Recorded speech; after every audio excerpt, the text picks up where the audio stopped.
नमस्कार दोस्तों, आप सभी को होली की बहुत बहुत शुभकामनाएं। Happy Holi to all my lovely viewers.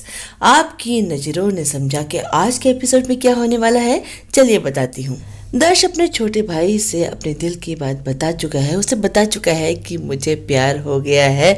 शोभित जानना चाहता है कि कौन है उसकी होने वाली भाभी। बहुत उतावला हो रहा है।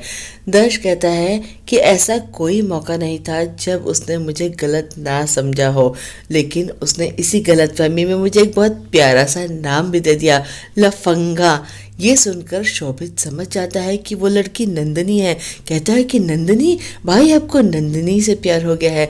नंदिनी तो मुझे शुरू से बहुत पसंद है और अब वो मेरी भाभी बनने वाली। मैं इतना एक्साइटेड हूँ, आप बिल्कुल फिक्र मत करना। आपकी लव स्टोरी मैं बिल्कुल सेट कर दूंगा और हम कैंडीमैन को भी बता देंगे और उनकी हेल्प ले लेंगे। अचानक से दर्श बहुत सीरियस हो जाता है। शोभित कहता है कि क्या हुआ भाई, अब किस बात का स्ट्रेस ले रहे हो? अगर आपको इस बात की फिक्र है कि हमारे और नंदिनी के स्टेटस पे फर्क है, तो प्यार ने क्या कभी ये सब कुछ देखा है? अरे प्यार है कोई कटी पतंग थोड़ी है कि बड़ी सी छत देखकर वहां पर गिर जाए। दर्श कहता है कि लेकिन मैं अपने दिल की बात उससे नहीं कह सकता हूँ। शोभित कहता है कि क्यों नहीं कह सकते, मैं आपकी हेल्प करूंगा ना। वो कहता है नहीं, ऐसी बात नहीं है।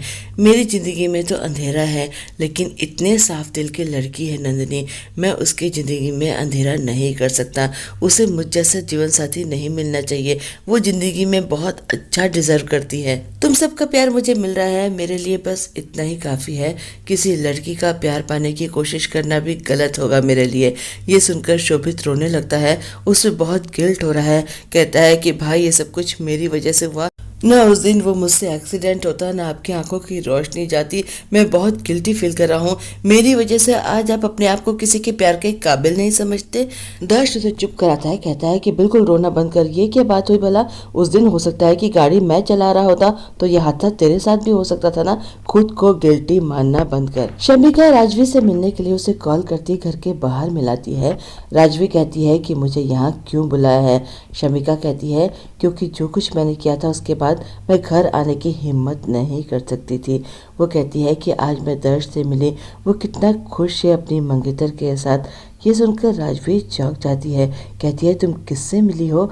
वो कहती है कि नंदिनी से। उसके साथ आज उसका गुड़धाना हुआ है ना, उन दोनों ने मुझे बताया। नंदिनी दर्श के लिए एक परफेक्ट लाइफ पार्टनर है। उसे दर्श में कोई कमी नहीं नजर आती है, बल्कि वो तो कदम कदम पे उसका हौसला बढ़ाती है। उसे ये महसूस कराती है कि वो बिल्कुल नॉर्मल है।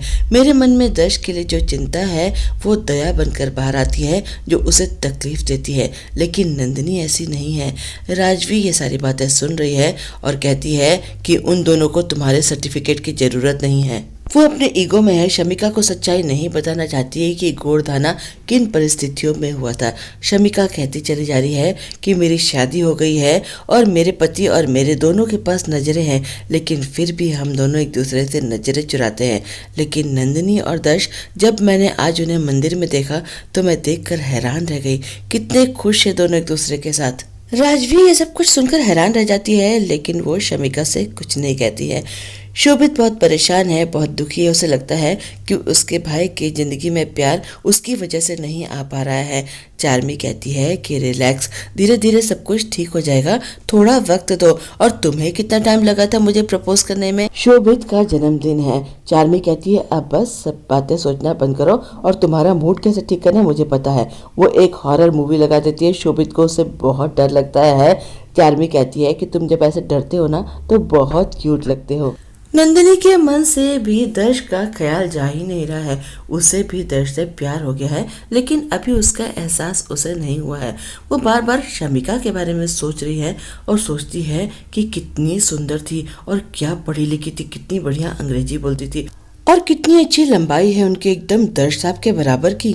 इतनी ऊंची तो होंगी। उचक कर वो अपनी हाइट भी चेक करती है और फिर दुखी हो जाती है। कानोड़ा से कहती है कि क्या कानोड़ा, मुझे आपने लंबाई क्यों नहीं दी? क्यों करी ऐसी कंजूसी मेरे साथ भला? फिर याद करने लगती है कितनी सुंदर लिपस्टिक लगाई थी ना उन्होंने, कितना अच्छा रंग था, कितनी सुंदर लग रही थी। फिर अपना चेहरा देखने लगती है एक आईना उठाकर और मन ही मन सोचती है कि अगर मैं लिपस्टिक लगाऊंगी तो मैं भी सुंदर लगूंगी ना। और खुद लिपस्टिक लगाकर अपने आप को आईने में निहारने लगती है और सोचती है वैसे देखने में मैं भी बुरी नहीं हूँ। क्यों कर रही है वो अपने आप को शमिका से कंपेयर, किए उसे अभी खुद भी समझ में नहीं आ रहा है। तभी बड़ी बहन बांसुरी आ जाती है। जल्दी से नंदिनी पलट जाती है और अपनी लिपस्टिक साफ करने लगती है। बांसुरी कहती है कि क्या कर रही है, इधर देख। वो पलट कर देखती है तो अपने होंठ दबा लेती है जिससे कि बड़ी बहन को उसकी लिपस्टिक नजर न आए। बांसुरी कहती है ये आधार कार्ड की तस्वीर की तरह होंठ दबाकर क्यों खड़ी हो गई है। नंदिनी कहती क्या आधार कार्ड की तस्वीर की तरह। बहन उसको देखती है तो चौंक जाती है। नंदिनी भी घबरा जाती है। इधर हम देखेंगे कि राजवी को शोभित का जन्मदिन याद है। वो उसके लिए खीर बना रही है, लेकिन अपनी मेड जिनल से कहती है कि खीर बन गई है, शोभित आए तो सर्व कर देना। वो वहाँ से चली जाती है। वो खुद शोभित को ये खीर नहीं खिलाना चाहती है। तभी शोभित आ जाता है। राजवी उसे बर्थडे विश भी नहीं करती है। शोभित कहता है कि माँ मुझे आपसे कुछ बात करनी है। मुझे पता है कि भाई का गुड़धाना आज यूं ही एक्सीडेंटली हो गया है, लेकिन प्लीज़ आप ये रिश्ता मत तोड़िएगा। भाई को नंदिनी से प्यार होने लगा है।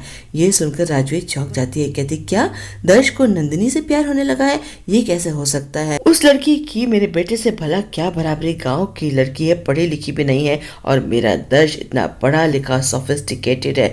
तभी वहाँ पर वनलता आ जाती है और साथ में शगुन का थाल लेकर आई है और कहती है कि मेरी लाडली के साथ आपके बेटे का गोरधाना हो गया है तो मैं शगुन लेकर आई हूँ। थाल खोलती है, उसमें एक स्टिक है। ये देखकर चौंक जाती है राजवी। उसे बहुत गुस्सा आता है। कहती है कि तुम्हारी हिम्मत कैसे हुई ऐसी हरकत करने की। वनलता याद करने लगती है कुछ देर पहले उसने बांसुरी और नंदिनी की बातें सुन ली थी। नंदिनी ने गोरधाना के बारे में बांसुरी को बताया था और बांसुरी उससे कहती है कि क्या किया तूने, गोरधाना कर लिया। अरे गोरधाना भगवान के सामने लिया हुआ वचन होता है, ऐसे ही नहीं करते। नंदिनी ने कहा था मैं क्या करती, मैं अपने मालिकों की बेइज्जती होते नहीं देख सकती थी, इसीलिए निराली बहन की जगह कुछ देर के लिए मैं वहां पर खड़ी हो गई जिससे पटेल बहन को पता ना चले। ये बात सुनकर वनलता को बहुत गुस्सा आता है कि मेरी चकोड़ी के लिए तो कोई रिश्ता नहीं आता और ये बने की राजरानी, ऐसा तो मैं कभी नहीं होने दूंगी। मैं इस सोने के अंडा देने वाली मुर्गी को अपने घर से नहीं जाने दूंगी। इस गोरधाने को तो मैं तुड़वा कर ही दम लूंगी। और इसीलिए वो राजवी के सामने आई है और ऐसी हरकतें कर रही है। अब वो राजवी से कहती है कि अरे भाई शगुन में ऐसा तोहफा देना चाहिए जो किसी के काम आ सके, और दामाद जी के लिए इससे अच्छा तोहफा भला क्या हो सकता है। राजवी को बहुत गुस्सा आता है, शोभित को भी बहुत गुस्सा आता है और वो कहता है कि आप यहाँ से निकल जाइए, मैं भूल जाऊंगा कि आप कौन है।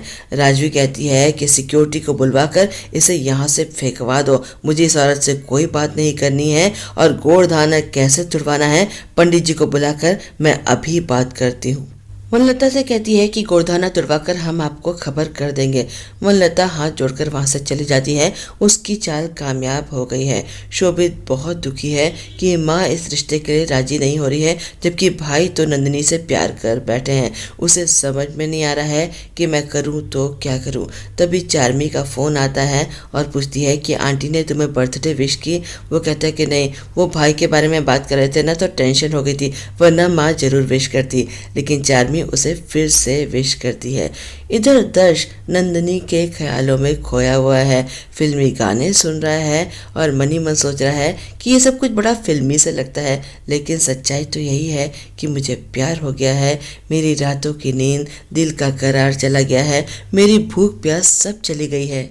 रेडियो पर आरजे कह रहा है कि जब प्यार होता है तो सबसे पहले आंखें चार होती हैं और उसके बाद दिल की बात आंखों से बयां हो जाती है और आंखों के ऊपर एक खूबसूरत गाना भी बजाता है। तेरी आंखों के सिवा दुनिया में रखा क्या है। ये सुनकर दर्श बेचैन हो जाता है। उसे याद आता है कि आंखें ही तो नहीं है उसके पास।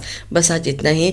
कल हम देखेंगे कि दर्श भगवान से कहता है कि भगवान सिर्फ 2 मिनट के लिए मुझे मेरी आंखें वापस कर दो, मैं नंदिनी को देखना चाहता हूँ। मैं देखना चाहता हूँ कि मेरी नंदिनी कैसी दिखती है। हम ये भी देखेंगे कि राजवी सारा अपमान भूलकर दर्श का रिश्ता लेकर वनलता के यहाँ पहुँच गई है। आज के लिए बस इतना ही। आप सबको एक बार फिर से होली की बहुत बहुत शुभकामनाएं।